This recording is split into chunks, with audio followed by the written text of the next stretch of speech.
पिछली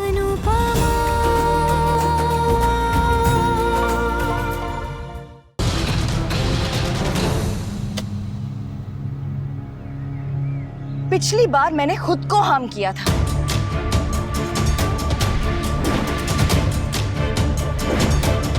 इसीलिए इस बार मैंने सोचा कि कुछ नया करूं। तुम्हारी पतंग कुछ ज्यादा ही उड़ रही थी वी, इसीलिए मैंने काट दी।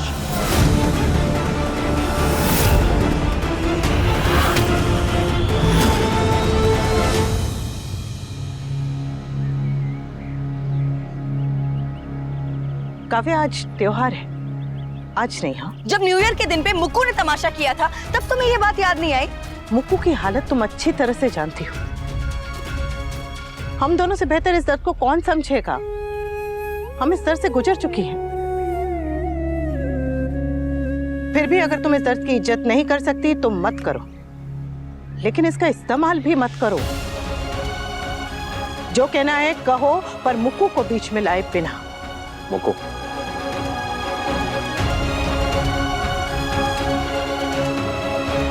ठीक है, तो फिर मैं सीधी सीधी बात करती हूँ। तुमने मेरे साथ जो किया वो मैंने फिर भी बर्दाश्त कर लिया, लेकिन तुम्हारी नंदिनी के साथ बदतमीजी करने की हिम्मत कैसे हुई वनराज शाह?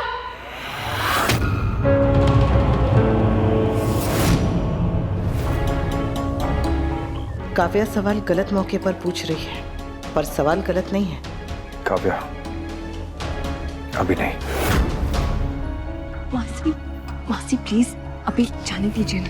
क्यों जाने दूं नंदू? कैसे जाने दूं? किसी ने पहली बार लाइफ में मेरी साइड ली है, अब मेरी बारी है। देख, तू अपनी जगह सही है, पर बेटा आग आग से नहीं बुझती है। अगर तू वनराज से गुस्सा है तो उससे बात कर, उसे समझा, ऐसे लड़ मत।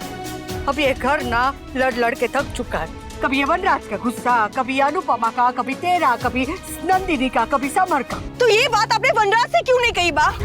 जब ये नंदिनी की बेइज्जती कर रहा था तब आपको ये बात याद नहीं आई कि घर लड़ लड़ के थक गया है? वाह बा वाह, बेटी का गुस्सा गुस्सा, लेकिन बहू का गुस्सा टेंट्रम। अगर आप अपने बेटे को बदतमीजी करने से रोक नहीं पाई ना बा, तो आपके पास बहू को उस बदतमीजी का जवाब देने से रोकने के लिए कोई हक नहीं है। जवाब दो वनराज, जवाब दो। अभी तुम्हारी आवाज सिर्फ 2 घरों तक पहुंची होगी। थोड़ा और तेज चिल्लाओ ताकि पूरे मोहल्ले को पता चल जाए कि हमारी लड़ाई चल रही है। एक काम करते हैं, मेन मार्केट में चलते हैं, वहां जाके लड़ाई करते हैं और एक वीडियो बना के इंटरनेट पे डालते हैं, इंटरनेट स्टार बन जाते हैं।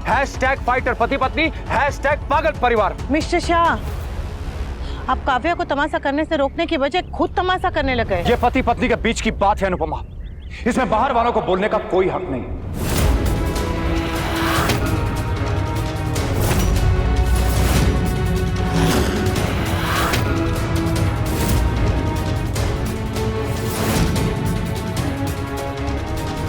हाँ, मैंने तुम्हारी भांजी को बहुत कुछ कहा, मगर कुछ भी गलत नहीं कहा।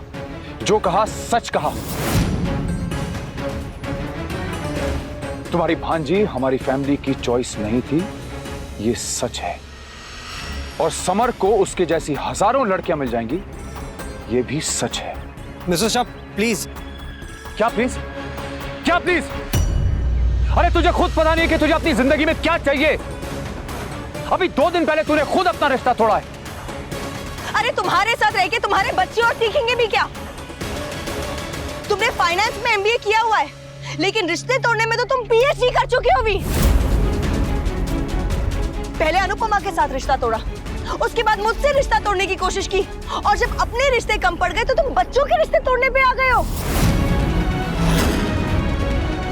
और तुमने क्या कहा था अनुपमा कि एक बार ये कुछ बन जाएगा, अपने पैरों पे खड़ा हो जाएगा तो हालात घर के बेटर हो जाएंगे।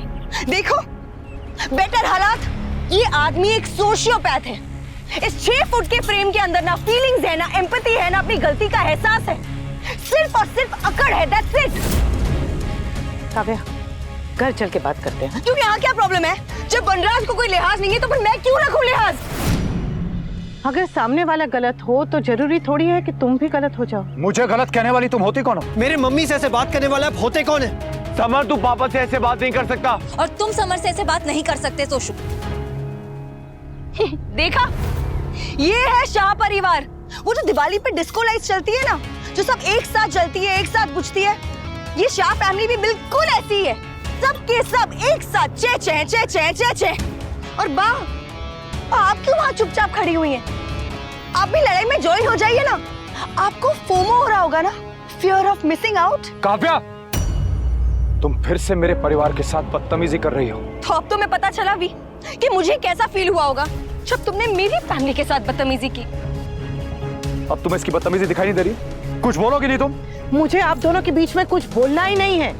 आप लोग लड़िए, झगड़िए, जो करना है कीजिए, मैं कुछ नहीं बोलूंगी। अरे बड़ी बड़ी बातें करने के लिए तो ये फैमिली हमेशा रेडी रहती है।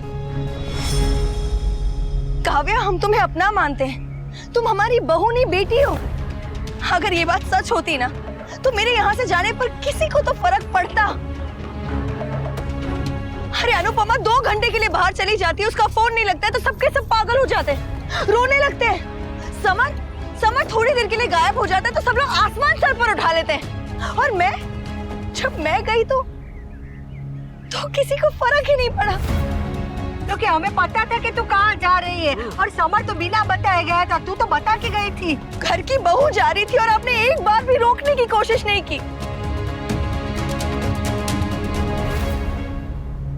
आप लोगों के लिए ना ही मैं कोई मायने रखती हूँ और ना ही मेरी भांजी। मैं यही कह रहा था नंदू, मैं तुम्हारी मासी के अगेंस्ट नहीं हूँ, लेकिन उनकी यही बेतुकी बातों के अगेंस्ट हूँ। अरे मैं तो कहीं मर जाऊँ ना, तो भी आप में से किसी को कोई फर्क नहीं पड़ेगा। अरे ये कैसी बातें कर रही हो बेटा? तुम्हें लगता है कि तेरी चिंता नहीं करते? नहीं करते बापूजी, नहीं करते। ठीक है, तो पहले अपना फोन देख और सबको दिखा कि मैंने पिछले 2 दिनों में तुझे कितनी बार मैसेज किए हैं। दिखा ना। और तूने एक बार भी मैसेज का जवाब दिया है? अरे मेरा फोन तक उठाया नहीं। कितने अच्छे से बात की थी हमने तुम्हारे वीडियो कॉल में। न तो हमें इंटरव्यू के बारे में कुछ बताया, न तो हमारा फोन उठाया। अरे बापूजी, बाद में फोन करने से क्या फायदा? उस दिन जब मैं जा रही थी आप लोगों ने मुझे रोका भी नहीं। क्यों नहीं रोका बापूजी? ठीक है बेटा, तो अभी रोकता हूँ। चल, आज के बाद अब मेरी इजाजत बिना तू कहीं नहीं जाएगी।